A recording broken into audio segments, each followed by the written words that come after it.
The Tower Treasure, credited to the non-existent Franklin W. Dixon, and Ghost written by Leslie McFarlane. Chapter 7, The Mansion Robbery. Tower Mansion was one of the show places of Bayport. Few people in the city had ever been permitted to enter the place, and the admiration the palatial building excited was solely by reason of its exterior appearance, but the first thing a newcomer to Bayport usually asked was, "Who owns that magnificent house on the hill?" It was an immense, rambling stone structure situated on the top of the hill overlooking the bay, and it could be seen for miles, silhouetted against the skyline, like some ancient feudal castle. This resemblance to a castle was heightened by the fact that at each end of the mansion rose a high tower. One of these towers had been built when the mansion was first erected by Major Applegate, an eccentric old army man who had made millions by lucky real estate deals and had laid the foundation for the Applegate fortune. The mansion had been the admiration of its day, and in its time had seen much gaiety. But as the years passed, the Applegate family became scattered until at last there remained but Heard Applegate and his sister Adelia, who continued living in the vast and lonely old mansion. Heard Applegate was a man of about 60 years of age. He was a tall, stooped man, eccentric in his ways, and his life seemed to be devoted to the collection of rare stamps. He was an authority on the subject, and nothing else in life appeared to hold a great deal of interest for him. The only visitors at Tower Mansion were philatelists from New York or experts desirous of appraising some new stamp that Heard Applegate had managed to secure from some remote part of the world. It had often been said in Bayport that Heard Applegate had accomplished only two things in life: he had collected stamps and he had built a new tower on the mansion. The new tower, a duplicate of the original tower at the opposite end of the great building, had been built but a few years, even well within the memory of the two Hardy boys. Adelia Applegate, who lived in the Tower Mansion with her brother, was a maiden lady of uncertain years. The records in Bayport City Hall gave her age as 55, but Miss Applegate admitted it to no one. She was as eccentric as her brother, and lived very much to herself, being seldom seen in the city. She was at one time a blonde, but she had endeavoured to retain her youth by dyeing her hair, with the result that it was now a sort of dusty black. Chet Morton was fond of saying that Miss Applegate used to be a blonde but she dyed. She dressed in all colours of the rainbow, and her infrequent excursions into Bayport stores, when she would order the clerks about like so many soldiers, shouting at them in her high, cracked voice, had become historic on account of the wild and colourful garments she would carry off with her. These eccentric people were reputed to be enormously wealthy, although they lived simply and kept only a few servants. So when Heard Applegate came into the Bayport police station that afternoon and reported that the safe in his library had been broken open and that it had been robbed of all the securities and jewels it contained, the rumours that soon spread about the city magnified the actual loss until it became common talk that the loss amounted anywhere from $100,000 to $1 million. When Frank and Joe Hardy arrived home that evening, they met Heard Applegate just leaving the house. The man tapped the steps with his cane as he came out, and when he met the boys he gave them an abrupt and piercing glance. "Good day!" he growled, in a grudging manner, and went on his way. "He must have been asking Dad to take up the case," said Frank to his brother, as soon as Heard Applegate was out of earshot. They hurried into the house, eager to find out more about the robbery, and in the hallway they met Fenton Hardy, who had just seen Mr. Applegate to the door. "I hear the Tower Mansion was robbed," said Joe. Mr. Hardy nodded. "Yes, Mr. Applegate was just here. He wants me to handle the case."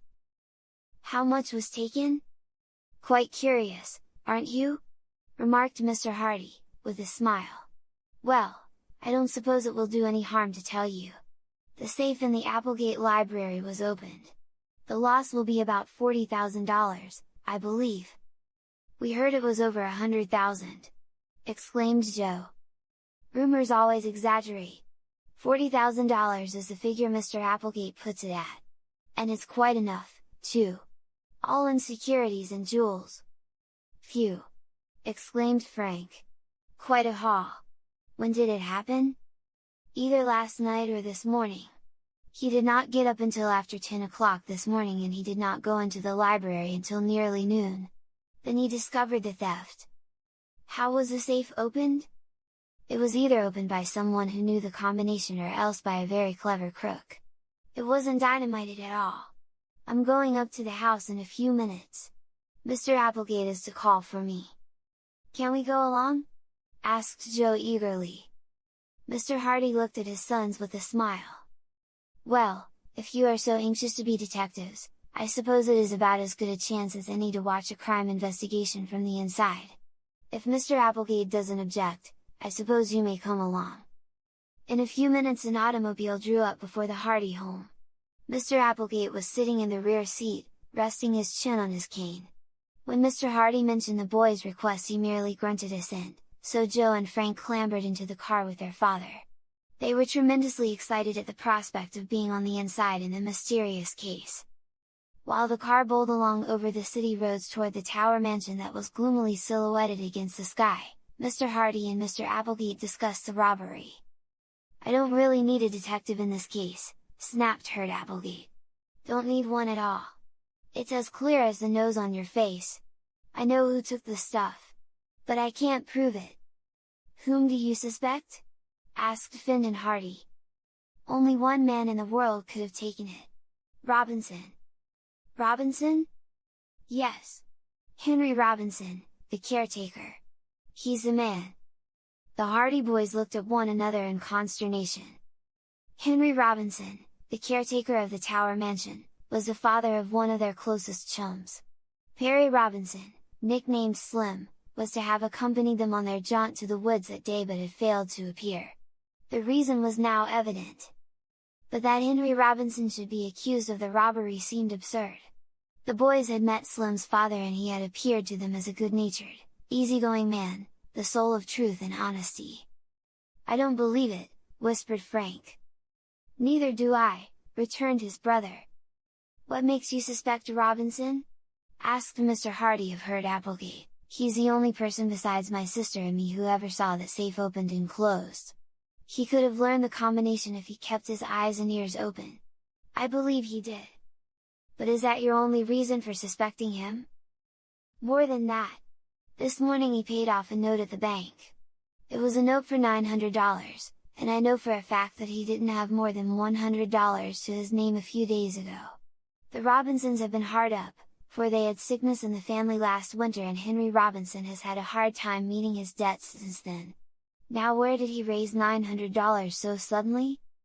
"Perhaps he has a good explanation," said Mr. Hardy mildly. "It doesn't do to jump at conclusions." "Oh, he'll have an explanation all right," sniffed Mr. Applegate. "But it will have to be a mighty good one to satisfy me." "Luckily, he'll not have to satisfy Mr. Applegate, but will have to convince a jury, if it gets that far," whispered Joe in his brother's ear. The automobile was speeding up the wide driveway that led to Tower Mansion, and within a few minutes it drew up at the front entrance. Mr. Applegate dismissed the driver, and Mr. Hardy and the two boys accompanied the eccentric man into the house. Nothing had been disturbed in the library since the discovery of the theft. Mr. Hardy examined the open safe, then drew a magnifying glass from his pocket and with minute care inspected the dial of the combination lock. Then he examined the windows, the doorknobs, all places where there might be fingerprints. At last he shook his head. "A smooth job," he observed. "The fellow must have worn gloves. Not a fingerprint in the room." "No need of looking for fingerprints," said Applegate. "It was Robinson, that's who it was." "Better send for him," advised Mr. Hardy. "I'd like to ask him a few questions." Mr. Applegate rang for one of the servants and instructed him to tell Mr. Robinson he was wanted in the library at once. Mr. Hardy glanced at the boys. "You had better wait in the hallway," he suggested. "I want to ask some questions, and it might embarrass Mr. Robinson if you were here." The lads readily withdrew, and in the hallway they met Henry Robinson, the caretaker, and his son Perry. Mr. Robinson was calm but pale, and at the doorway he patted his son on the shoulder. "Don't worry, son," he said. "It'll be all right." With that he entered the library. Slim Robinson turned to his two chums. "My dad is innocent!" he cried.